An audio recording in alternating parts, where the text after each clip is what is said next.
Assalamualaikum warahmatullahi wabarakatuh. Perkenalkan, nama saya Ihsan Lutfi Aditama dari Sekolah Tinggi Manajemen Informatika dan Komputer atau STIMIK Kalirjo Lampung. Saya dari Fakultas Ilmu Komputer semester 3 dengan NPM 55205-22016. Di sini saya akan menjelaskan tentang Pancasila sebagai ideologi negara. Yang pertama, konsep Pancasila sebagai ideologi negara. Istilah ideologi berasal dari kata idea yang berarti gagasan atau konsep, pengertian dasar, cita-cita, dan logos yang berarti ilmu. Ideologi secara etimologis artinya ilmu tentang ide-ide atau the science of ideas atau ajaran tentang pengertian dasar. Kamus Besar Bahasa Indonesia, ideologi didefinisikan sebagai kumpulan konsep bersistem yang dijadikan asas pendapat yang memberikan arah dan tujuan untuk kelangsungan hidup. Ideologi juga diartikan sebagai cara berpikir seseorang atau suatu golongan. Ideologi dapat diartikan paham, teori, dan tujuan yang merupakan satu program sosial politik. Menurut Kamus Besar Bahasa Indonesia 2008 517. Menurut para ahli sastra preja, ideologi adalah seperangkat gagasan atau pemikiran yang berorientasi pada tindakan dan diorganisir menjadi suatu sistem yang teratur. Berikutnya, menurut Suryanto, ideologi adalah hasil refleksi manusia berkat kemampuannya menjaga jarak dengan dunia kehidupannya. Selanjutnya, menurut Mubiarto, ideologi adalah sejumlah doktrin, kepercayaan, dan simbol-simbol sekelompok masyarakat atau suatu bangsa yang menjadi pegangan dan pedoman kerja atau perjuangan untuk mencapai tujuan masyarakat atau bangsa itu. Menurut Paul Hirsch, ideologi sebagai relasi sosial. Alvin Goldner, ideologi sebagai proyek nasional. Dan yang terakhir, menurut Martin Seligger, ideologi sebagai sistem kepercayaan. Jenis ideologi dunia. Marxisme, Leninisme, suatu paham yang meletakkan ideologi dalam perspektif evolusi sejarah yang didasarkan pada dua prinsip. Pertama, penentu akhir dari perubahan sosial adalah perubahan dari cara produksi. Kedua, proses perubahan sosial bersifat dialektis. Selanjutnya, liberalisme. Suatu paham yang meletakkan ideologi dalam perspektif kebebasan individual. Artinya, lebih mengutamakan hak-hak individu. Selanjutnya, sosialisme.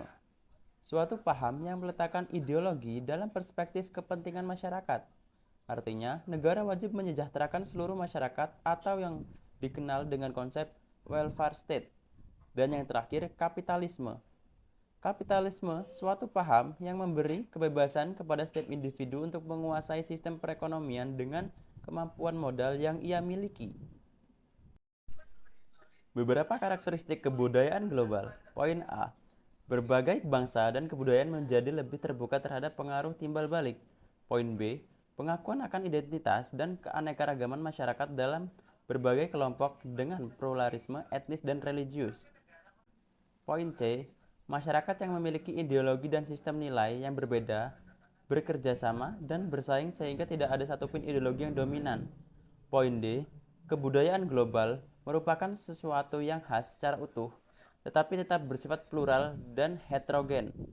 Poin yang terakhir atau poin E, nilai-nilai hak asasi manusia atau HAM, kebebasan, demokrasi menjadi nilai yang dihayati bersama, tetapi dengan interpretasi yang berbeda. Alasan diperlukan kajian Pancasila sebagai ideologi negara.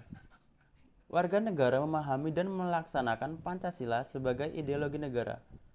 Unsur-unsur yang memengaruhi ideologi Pancasila sebagai berikut.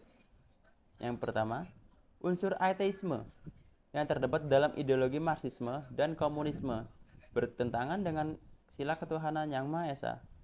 Poin yang kedua, unsur individualisme dalam liberalisme tidak sesuai dengan prinsip nilai gotong royong dalam sila keadilan sosial bagi seluruh rakyat Indonesia.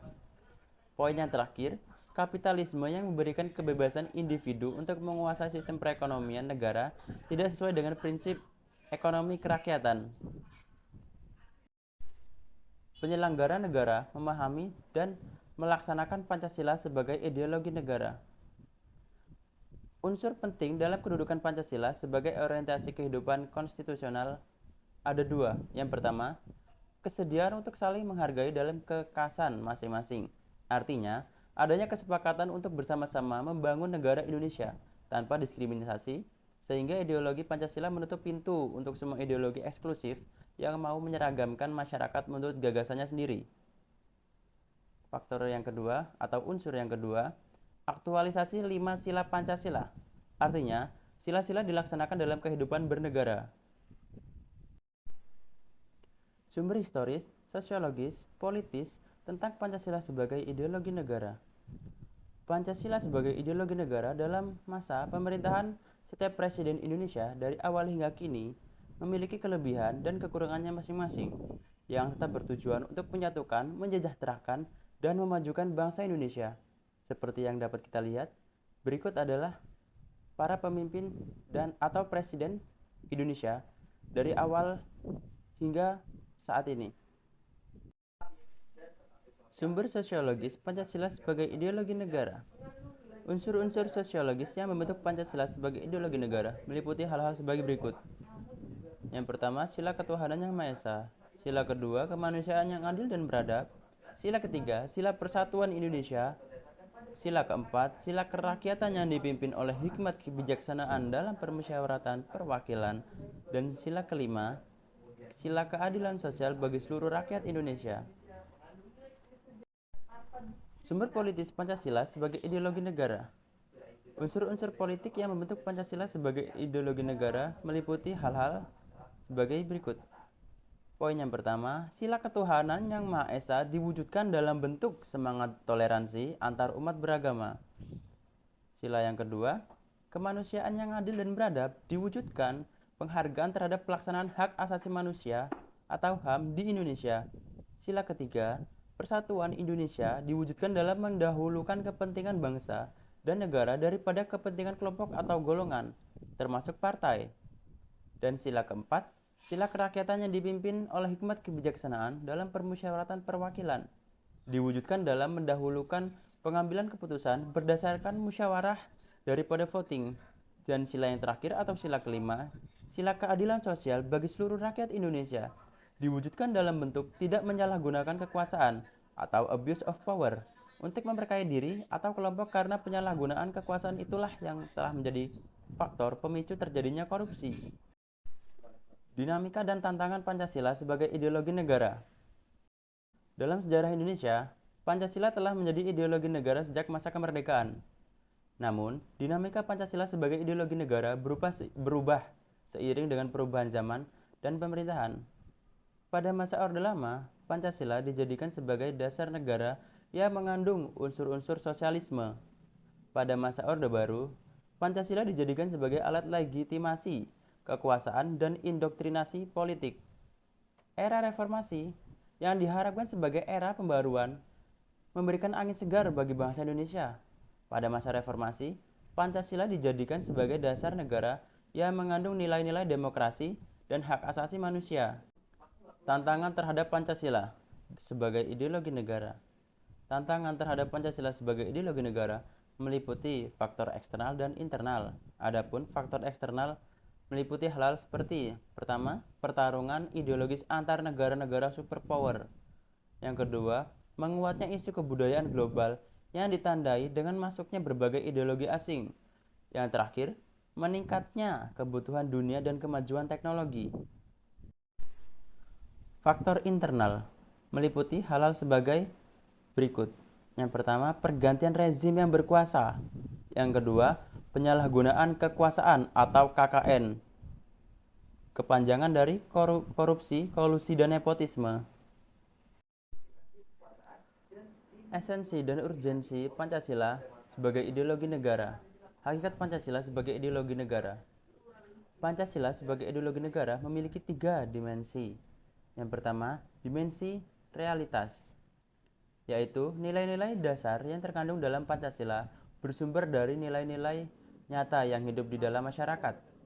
Yang kedua, dimensi idealitas, yaitu Pancasila sebagai ideologi negara yang memiliki tujuan yang ideal dan mengarah pada kebaikan bersama. Yang terakhir, dimensi fleksibilitas yang memungkinkan Pancasila untuk tetap relevan dan berkembang seiring dengan perubahan zaman, ilmu pengetahuan, teknologi, serta aspirasi masyarakat. Seperti contoh, dimensi fleksibilitas dalam keyakinan agama, pemerintahan, dan dimensi fleksibilitas masyarakat. Urgensi Pancasila sebagai ideologi negara. Beberapa peran konkret Pancasila sebagai ideologi meliputi hal-hal seperti ideologi negara sebagai penuntun warga negara dan ideologi negara sebagai penolakan terhadap nilai-nilai yang tidak sesuai dengan sila-sila Pancasila. Demikian yang dapat saya sampaikan, kurang lebihnya saya mohon maaf. Wabillahi taufiq wal hidayah. Assalamualaikum warahmatullahi wabarakatuh.